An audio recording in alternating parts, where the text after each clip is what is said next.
Hey y'all, it's Julie the nursing tutor. I've got some calculations that a student sent me that are calculating the milliliters per hour when it's less than 30 minutes. And so I left the numbers like they were so that she could recognize them. Okay, so this says, the physician orders erythromycin 1 gram and 100 milliliters of D, probably 5W, to infuse in 30 minutes. Calculate the flow rate in milliliters per hour. Okay, so you know that the flow rate for milliliters per hour is milliliters divided by the hours. But what do you do when it's only 30 minutes? I'm finna show you. Okay, so the total volume is 100 milliliters. And it's going in over 30 minutes. This is how I do this. There's other ways, so don't come for me. I say you have to tell the problem that we're dealing with a 60-minute hour, or else it's going to think an hour is 30 minutes. So I put times 60 on the top, and we're doing all the math on the top and dividing it by the bottom. So here we go with our handy dandy calculator. 100 times 60 equals, don't even look because you're not done, divided by 30 equals 200 milliliters per hour is how fast it's going to have to go in, which, I mean, should make sense. I mean, if you wanted to go 100 miles in an hour, you go 100. If you wanted to get there in 30 minutes, you go 200. But she's going to want you to show your work, so just tell her to put her glasses on and take a gander, dadgummit. Okay, let's do the next one.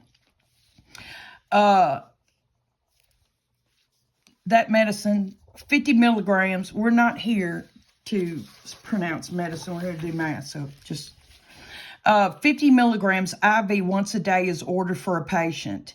The medicine is dissolved in 50 milliliters of normal saline and should infuse over 30 minutes. Using an IV controller, how many milliliters per hour of that medicine will be infused? So, what's our total volume? It is 50 milliliters. That 50 milligrams is a distractor, so don't let it distract you. So the total volume is 50 milliliters, and it's got to go in over 30 minutes. So we're telling the problem, hey, Homer, we're talking about 30-minute hours in this world. And then we're doing all the math on the top and dividing it by the bottom, okay? So we're going to do 50 times 60 equals, divided by 30 equals 100. It's going to go in at 100 milliliters per hour. Let's see, did we save them? Boom! We saved them. Yeah. I'm going to get t-shirts with that on it. Would y'all buy one? Boom, we saved them. Okay, so look, famotidine is supplied in 20 milligrams per 100 milliliters to infuse over 30 minutes. Calculate the flow rate in milliliters per hour. All you've got to have is the volume, the amount. The 20 milligrams is a distractor, so just don't let it distract you.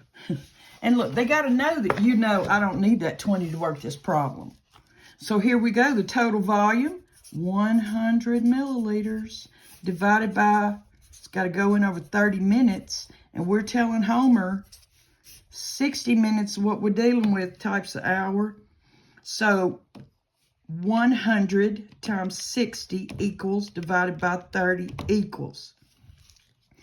That sucker got to go in at 200. That must be 200 milliliters per hour. And it's the same premise of going 100 miles an hour. Look, boom, we saved them. Okay, look at here. A patient has an IV piggyback of ceftriaxone sodium or Rocephin, 500 milligrams in 50 milliliters of D5W to run over 20 minutes. If you use the infusion controller, how many milliliters per hour will you set it? Okay, 500, it's a distractor because it's an IV problem. We ain't worried about that right now. The total volume is 50 milliliters. Divided, it's got to go in over 20 minutes. So you know what we're doing. Yeah, there go, home, 60. And then we're doing the math. This times this divided by that. Okay, here we go. 50 times 60 equals, divided by 20. That's 150 mLs per hour. Look, let's see. Boom. We saved him. Yay, us. Okay, let's do this one. Okay. So your order reads cefazole, whatever that is, 1 gram IV piggyback every 8 hours. The pharmacy supplies it in 100 milliliters of D5W. And you need to infuse it over 30 minutes. With a drop factor of 10, what drip rate will you set? I didn't mean to put this one in there, but let's do it anyway, simply because we can. Okay, so with drop factor, you remember it's the total volume,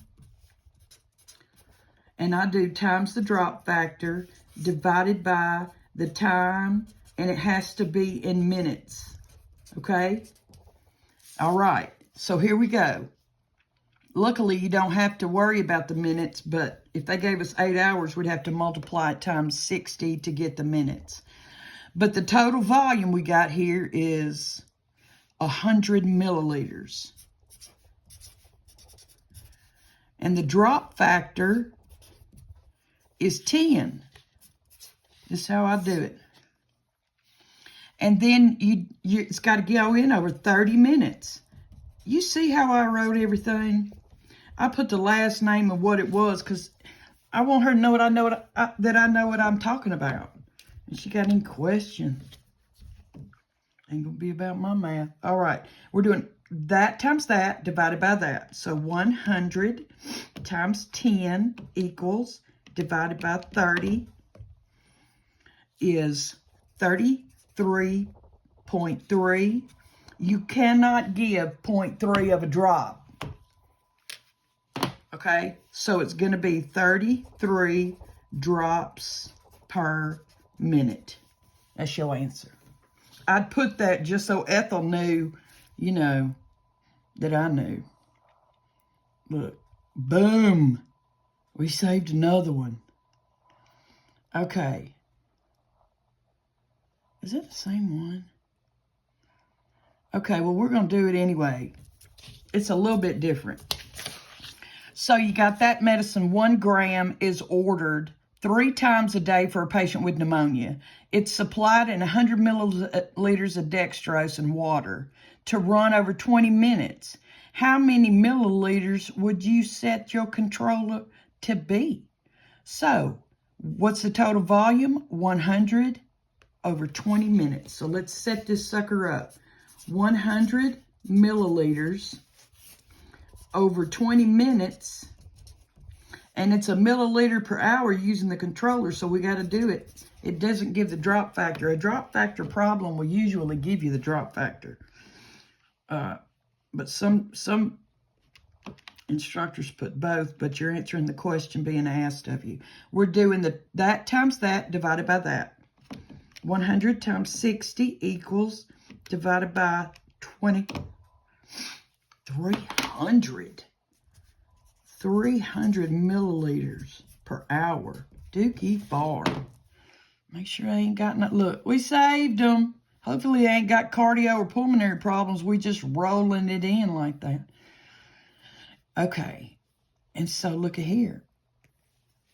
You have an IV piggyback of Zantac.